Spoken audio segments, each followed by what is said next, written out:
with Kung Fu Eddy. He will fight you to the death.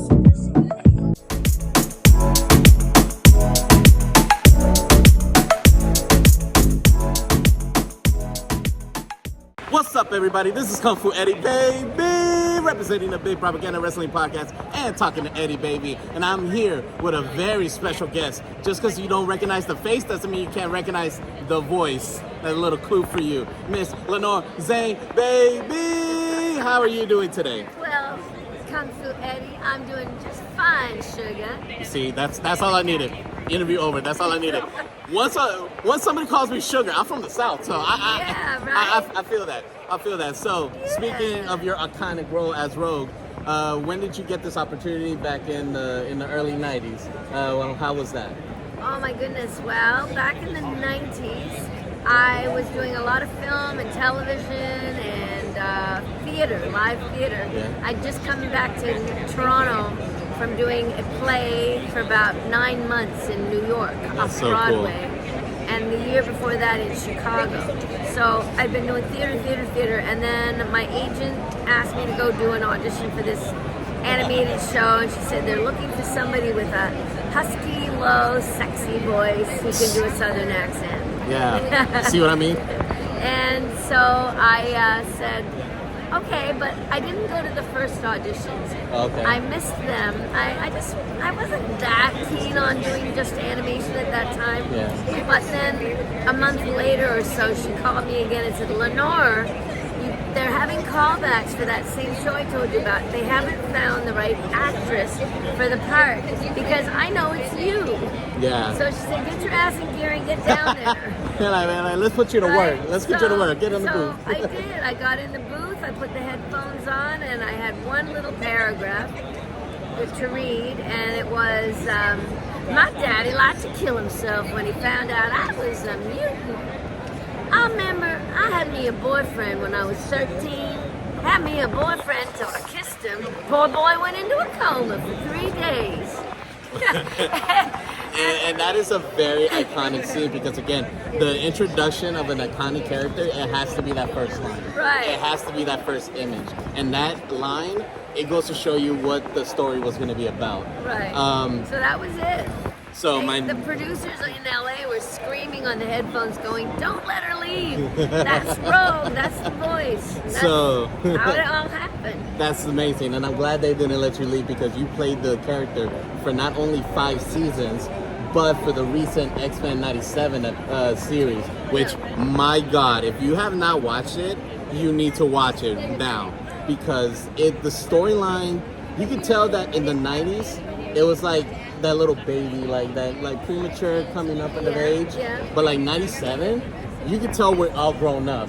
And we're telling grown stories. Because not only did I like your character, I like the storyline of the love triangle between yourself, Gambit, and Magneto. Okay.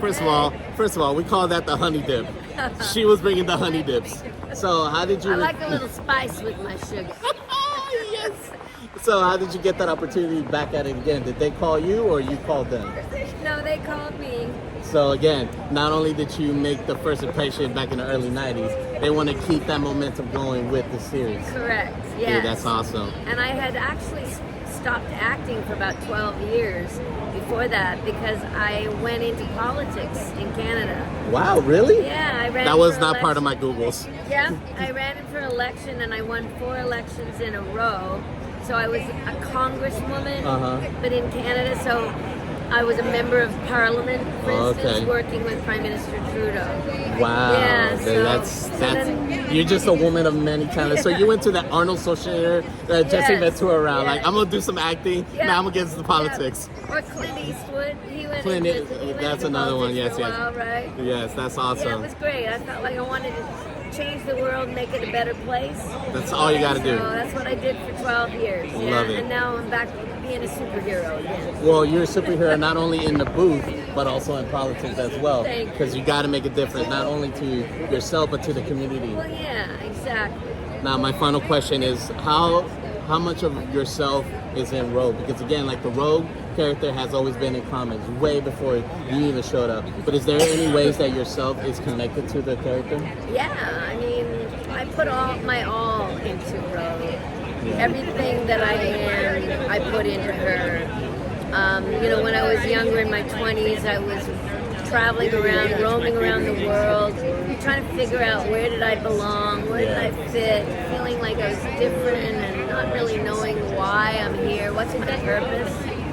And then, you know, I finally found my purpose.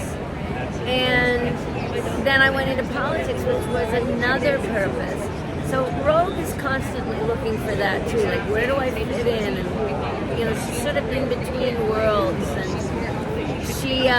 she's also very lonely, and I was very, very lonely. That's the part that really hits me the most, because I'm going through that myself. It's just this lonely path of warrior. That's why I'm doing this podcast, just to keep my mind busy. Right. That's why I'm at the gym grinding every day. That's why I'm working. I'm also making the difference working with senior citizens, and even in my early jobs, I was a swim instructor, making a difference for little kids as well. Fantastic! That's so great. Yes, ma'am. Thank you for doing that. Of course. And before we finish this episode, this little clip, fun fact about you and I. Yes. We share the same birthday. Dude, November 22nd. Yep, 93. Wow. I'm not gonna ask you for your year. I'm not gonna ask. I'm a gentleman. Yes. I don't ask for the year. Yes, you are. So we are both turkey babies, as according to my mother. Turkey babies. That's funny.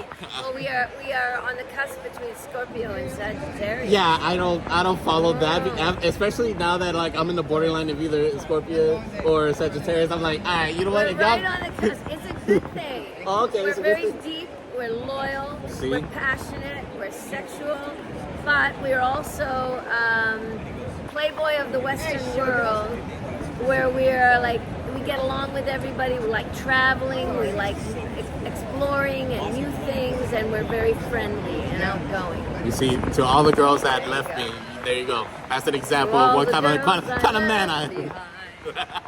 Thank you so much for joining Kung Fu Eddy, baby. Eddy, baby. Appreciate you. Sugar.